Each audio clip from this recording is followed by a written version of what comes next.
Many do not know this. Right. This is actually the part that me and Crystal have been waiting for like forever.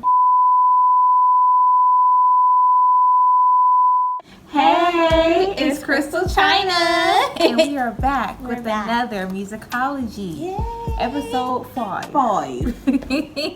Thank you to all of our subscribers. If you're new to this channel, welcome. Welcome. This is a fun channel. On this show in particular, we talk about the greats and giving history and a backstory of their music, their hits. If you're new to this channel, welcome again. Please stop what you're doing right now. Hit the subscribe button.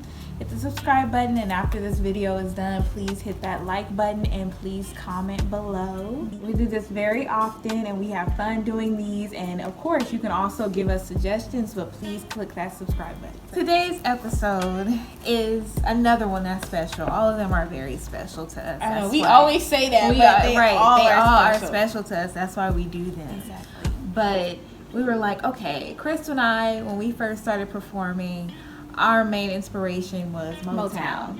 So I felt like, okay, who better to start off a Motown segment other than this one here? We need to do our drum roll. A drum roll. So let's do it.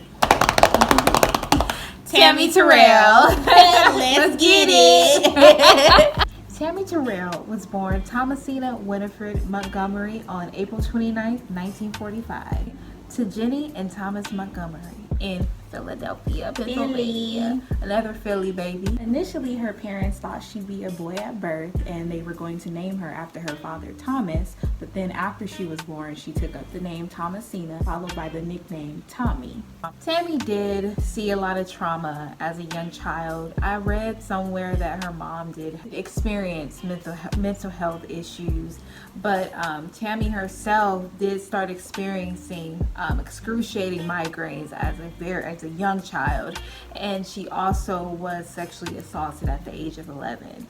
So those experiences did play a role in her life as a young woman, as a young teenager, and in her career. Tammi did start to, I guess you can say, she started to channel her energy into music at a very early age, even though she had already gone through trauma at such an early stage of her life.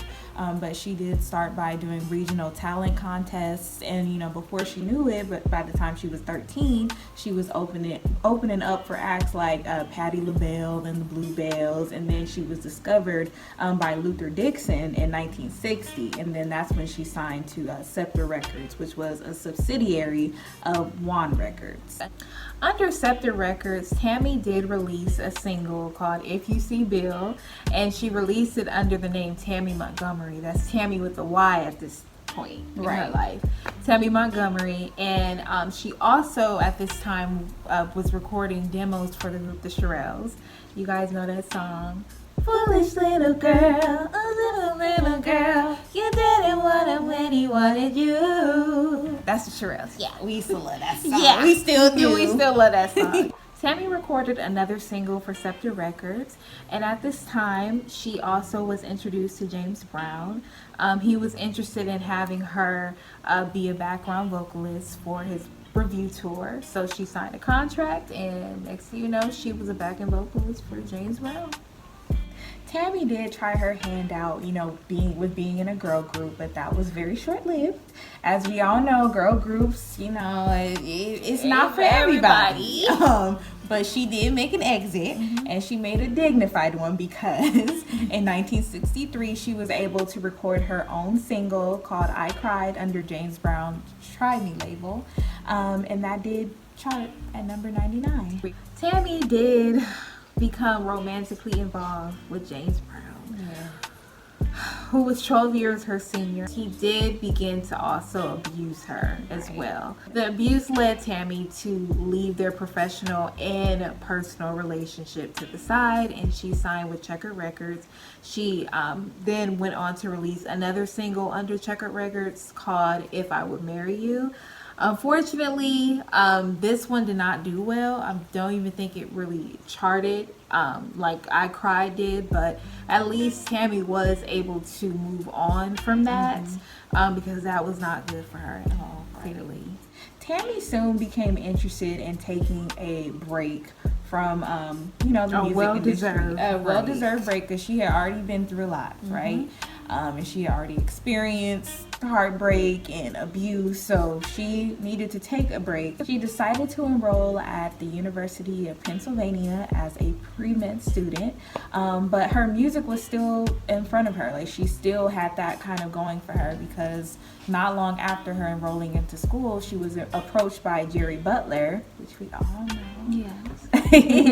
But she was approached by Jerry Butler to basically like accompany him as like a backing vocalist, you know, to perform at a series of nightclubs. So she still had her music by her side while still pursuing her studies at the university. Right. The agreement was that she would accompany him for all of his dates that he needed, only if she could still pursue her studies in school. So she was smart. And we also just want to emphasize how young Tammi was.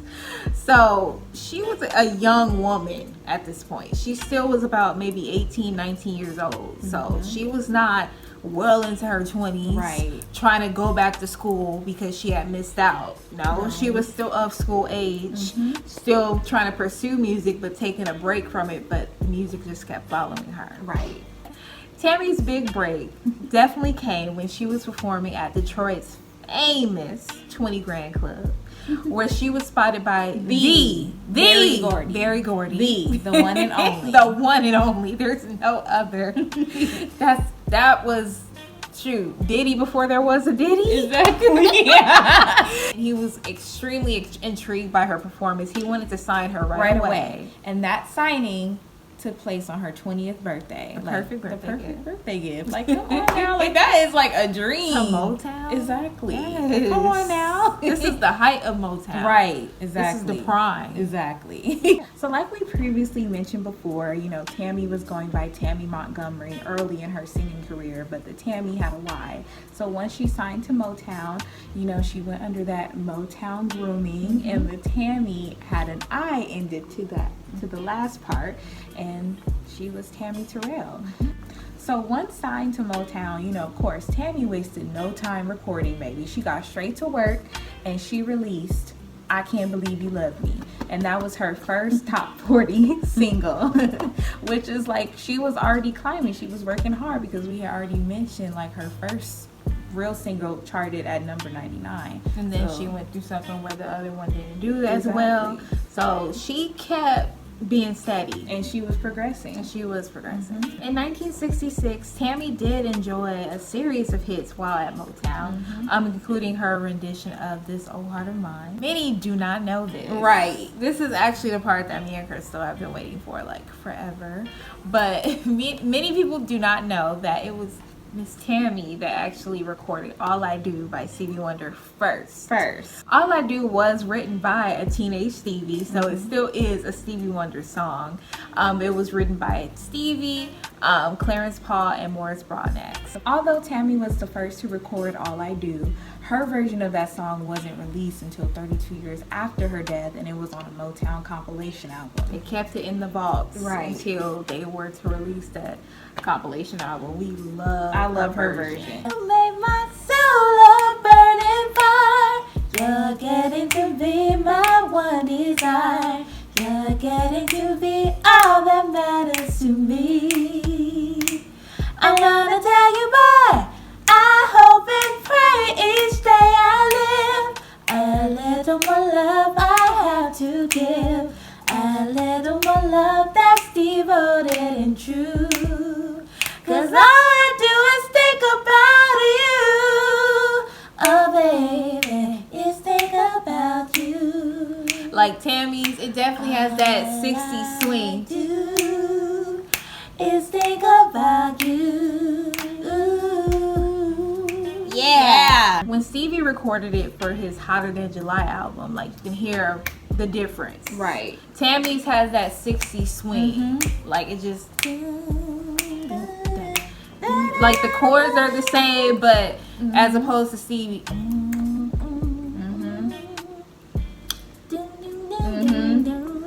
Right.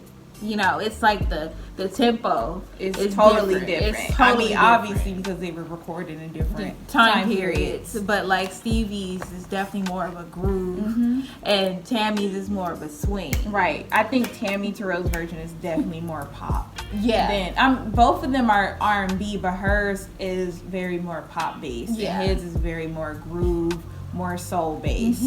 So Thinking, baby. it has like vamping in it. Baby, I'm thinking, baby. Hey. Give it to me, baby. Yeah. And Tammy's is, it's almost sensual. You're mine. Yeah. I just wanted to put that out there. It was Tammi that originally recorded that song.